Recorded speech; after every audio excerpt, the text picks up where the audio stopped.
That's number one. A genius will get lost if they don't have a map. Number two, without information, you can't staff weaknesses properly.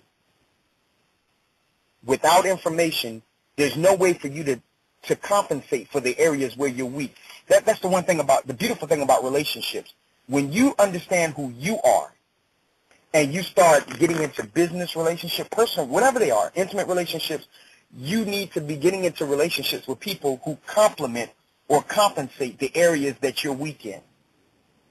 So what benefits our relationship may be the fact that you're much more organized than me.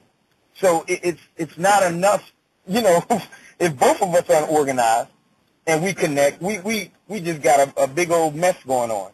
But if you connect with someone who actually has a strength where you're currently experiencing a weakness, you form a covenant with them. And covenant just means my strengths for your weaknesses, and we cover each other so that there are no weaknesses. And number three, you're only going as far as you disciplined yourself to go. I could spend all day on this one, Cheryl, because it is amazing to me that people actually have the misunderstanding that they can go where they want to go without discipline. Your dream is a mandate on your life for you to get it together. God didn't give you the dream because you're perfect. He gave you the dream so that you can live up to the dream. And the problem is we think that the dream means it's ours, and it doesn't. There are people that are dying by the thousands every single day, and they're dying never having lived an instant of the dream that they've had. I read something in Success Magazine. I found an older issue when I was cleaning out some stuff, and they said that just in a census, in a poll of people of all walks of life, of all economic statuses, less than 12% of the people they interviewed even said they have ever even tasted what their life should be like in their dream. Less than 12% of people that they've interviewed said that they knew what it was like to live their dreams. That's less than 12%. Wow. Of the millions of people on earth, Cheryl, can say, I know what it feels like to experience my dream. And it's not because the dream was unobtainable. It's not because the dream was out of their reach. It's not because God wasn't on their side or they didn't have the right this or the right that. It was simply because they refused to discipline themselves in order to live the dream. Yes. Wow. Discipline. And that's a whole topic by itself. That's just the discipline required. Because how many people fall for that late night commercial where they start off the commercial by saying, have you been trying to lose 10 to 20 pounds? Of course. Who hasn't? Have you tried exercising? Oh, yes. They got you now. Do sit-ups hurt your back? Yes, because they're supposed to hurt your back because it's called exercise. But here, take this pill and go to sleep. Now, you and I both know, Cheryl, if it sounds too good to be true, it is. And people fall for that take-a-pill mentality where their dreams are concerned every single day. It's going to be easy. If it's too hard, then it just wasn't meant to be. No. If it's too hard, that means you got to live up to the standard of your dream. And we just fall for it over and over again, and we won't discipline ourselves. I read this Chinese proverb, and it just blew me away. I love it. It said, the beginning of wisdom is to call a thing by its right name. The beginning of wisdom is to call a thing by its right name.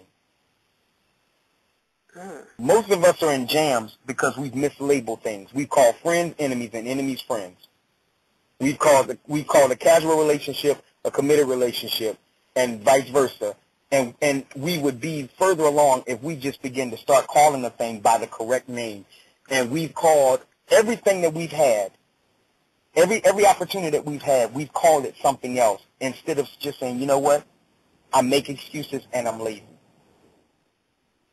Yeah. Just being honest in that area will open up doors for you, and we say, well, I want a mentor, I want this and I want that. But you have to understand, when you start involving people in your dream and they're holding you accountable, it's not supposed to be a cute, fun thing.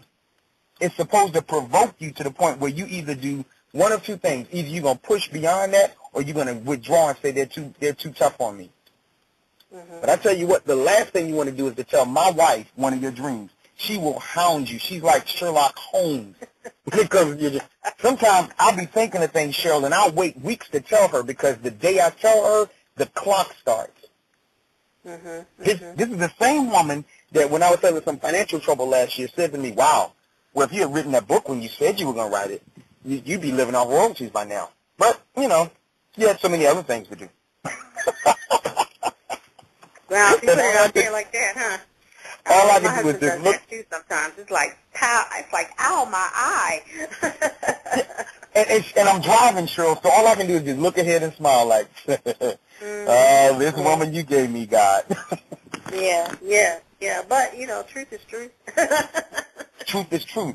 And the Bible even says, many are the wounds of a friend.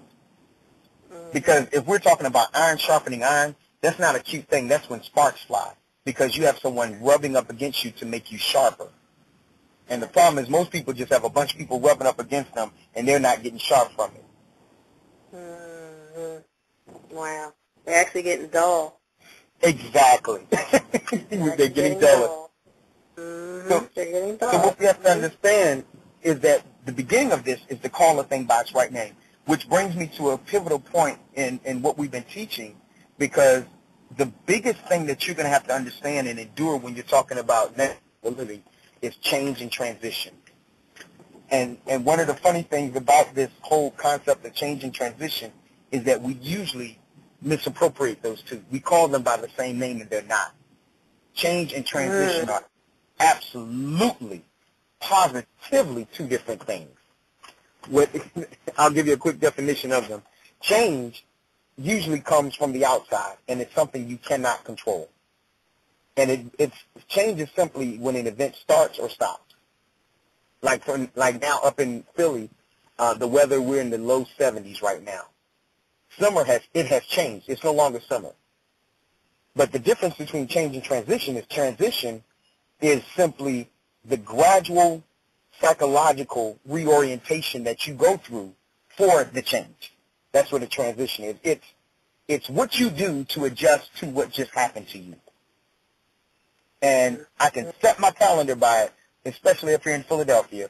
There'll be someone at the end of the month walking around in a halter top because in their mind, summer changed, but they did not transition. Okay. I can't believe it got so cold so quick. Well, believe it, baby, it happened. You need to put on a sweater. Right. And we can't fight change because change is out of our control, but guess what we do? We fight transition. So for our listeners today that may be at work, you go to work tomorrow and there's a different policy. It could be something as simple as we don't clock in this way anymore. We use this system. They change the systems on how they track when we come to work.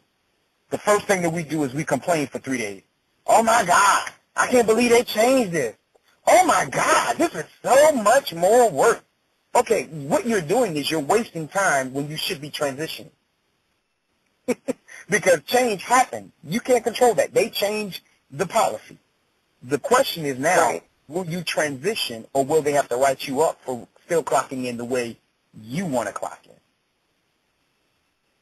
Because whenever you don't transition or transition fast enough, there are always repercussions.